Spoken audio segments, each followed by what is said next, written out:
Good morning.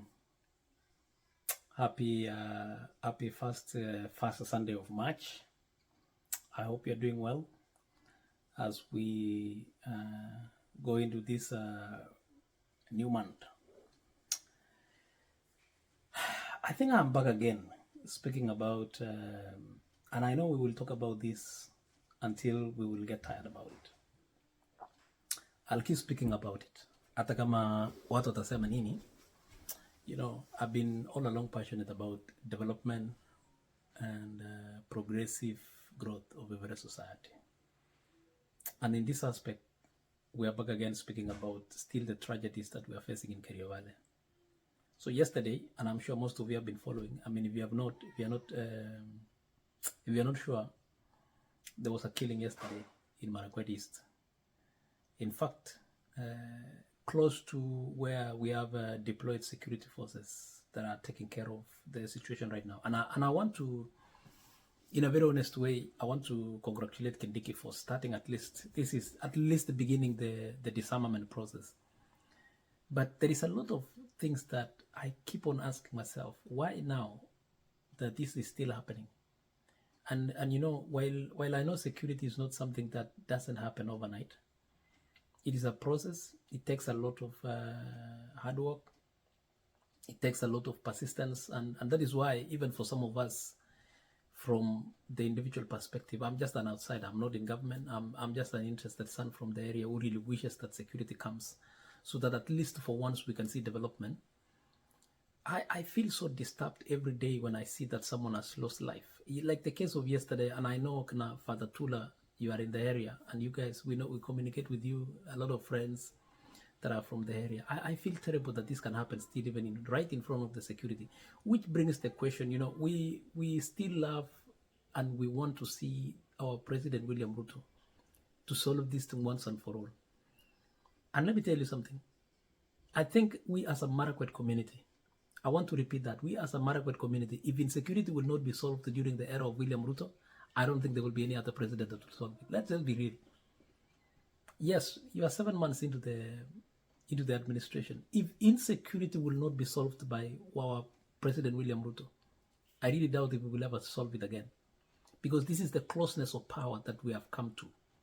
And I'm hoping every government resources that it is there to be used properly and to be done in a very good way to make sure that security comes. I still have hopes in Kindiki. And I'll be very honest, I still have a lot of hopes that Kindiki will deliver this. He's barely, 3 months into the job, and I know the challenges of the region requires a lot of persistence. And that is why even some of us in the private sector, even some of us outside here, who really are passionate about seeing at least some peace to come to the region so that we do development, we will never stop talking about it. We will never. And I tell you this, the moment you stop talking about peace, peace will not come. I mean, we're still appealing our brothers from these different regions that are bringing these issues. Let us be peaceful to each other. Yesterday, they killed a gentleman right in front of or close to the security forces. And I don't know what was the motive, And I'm hoping they are not trying to, test the government and their responses, because the government is very powerful. I still hope that this government can really deliver. And that is why I don't know what strategy they are applying, because by now the intelligence should be close to enough to know who are the perpetrators of this banditry. I know some actions that have been taken. I'm following keenly what is going on, given that I have a security background. And I don't want Kindiki aurumie watu bana. Tandika watu. If there are people truly trying to disturb us, we have prayed for peace. Someone like me who has seen the potential that exists in this region, someone like me who has traveled in so many parts of this world, if we cannot get peace to come to Kerio Valley, we will never recover economically for a very long time. And this is the region that truly owns the economic growth of this region. The Kerio Valley itself, of the Elgeyo Marakwet. I'm from the highlands. I know the quality of the resources that are in the highland, the milk, the mutton, the potatoes. But the stretch of Kerio Valley can unlock unlimited potential, including generating so many solutions for employment.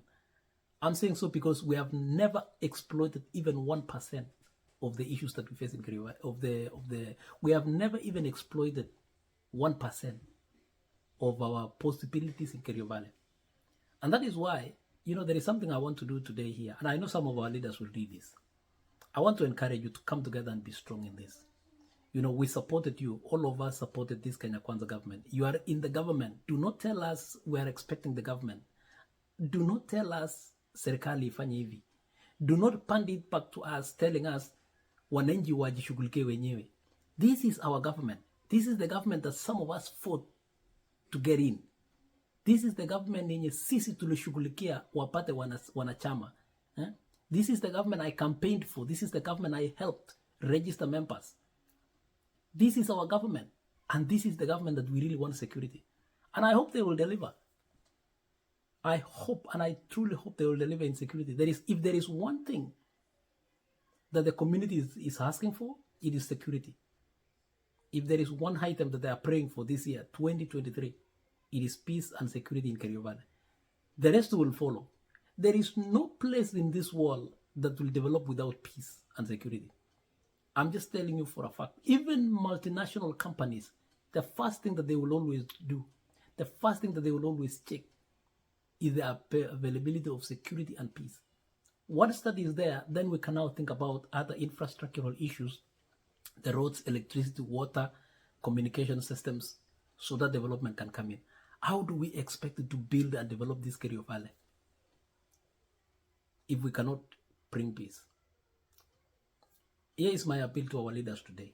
Najua nyinyi, especially from Marakwet side, you are the most affected. The stretch of a road itself, all the way, Mbagagaben, we're still facing it. Let us pray that leaders will sit together. Let us hope that Kindiki can come and stay even in Kapsawar and map out strategies on how to combat this banditry. And I hope, this is what I'm hoping, let us not just imagine that solutions will come from outside. We will have to go using every means. There is the peace and the government security forces. There should be a parallel force happening. Wazee wetu wanahitaji wakiwa saizi wanaongea na wazee wa Pokot. While the government is doing its part in providing the critical security, wazee pia wanahitaji waongeleshe hii majamaa. Wazee wa Marakwet, wazee wa Pokot, wazee wa Baringo wakutane kama wakati wa Moi. I remember my dad being the councillor then.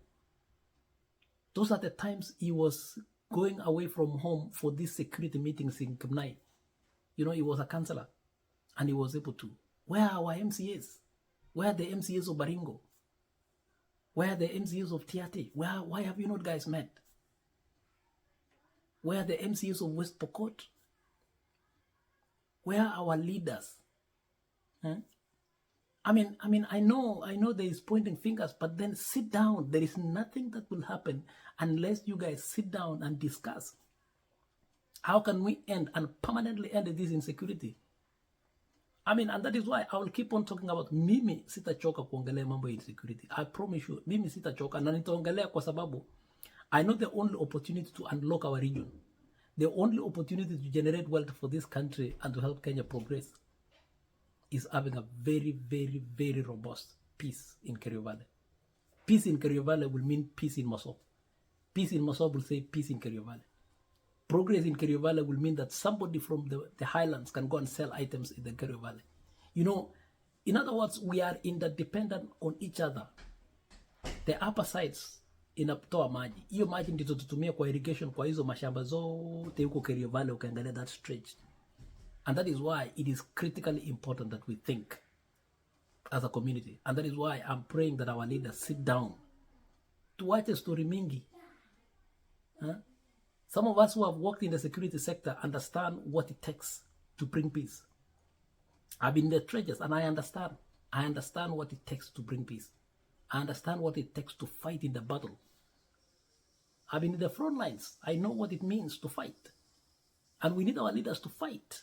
Not to fight physically, but to fight for the peace. We need this peace to come. We want to come and exploit those potential opportunities that can generate employment, that can generate revenue for Elgeyo Marakwet, that can generate a lot of ideas. People can come. Right now when people are talking about bringing, the oil industry or the cooking oil industry, the Kerio Valley itself has a lot of potential to generate those sunflower seedlings everywhere. And we generate oil, consumable oil. I mean, I've talked about all this potential, and that is why I will never stop talking about it, because I know what it takes. I know what the region can produce. I know the economic boost that the entire region can produce and can provide this boost of the economic condition of this country. But this struggle should never go past 2023. Let us pray for everyone to make sure that let our leaders, I'm urging our leaders. I know most of you muna follow, but I'm not here to fight you. I want to remind you, I'm not here to fight any of you. I'm not here to discuss anything negative about you. I want you to come together as leaders. Start Kangogo Bowenbana. You are the senior. You are the senior now.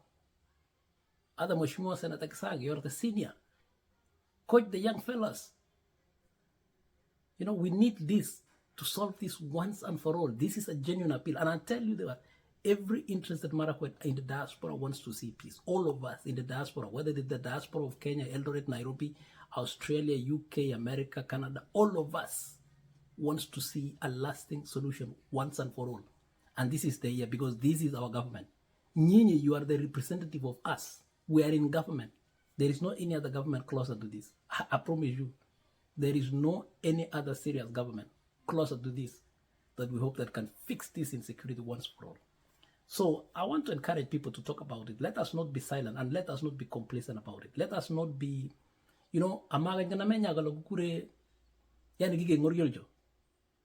let us keep speaking about it and how the government can help us. Let us keep engaging. Let us engage every day. Constant engagement. When I think of constant contact, and that is why even advertisement is about constant contact. Let us remind people about the importance of peace in Kerio Valley. And that is how we are going to succeed together. That is how we are going to develop our region. That is how we are going to help the economy of Elgeyo Marakwet to build. That is how Kerio Valley, Elgeyo Marakwet, and Marakwet yote mzima Keyo wapi ita generate resources ya kusaidia serikali ya William Samoei Ruto. I still have hopes that this year is the year of peace. Thank you very much.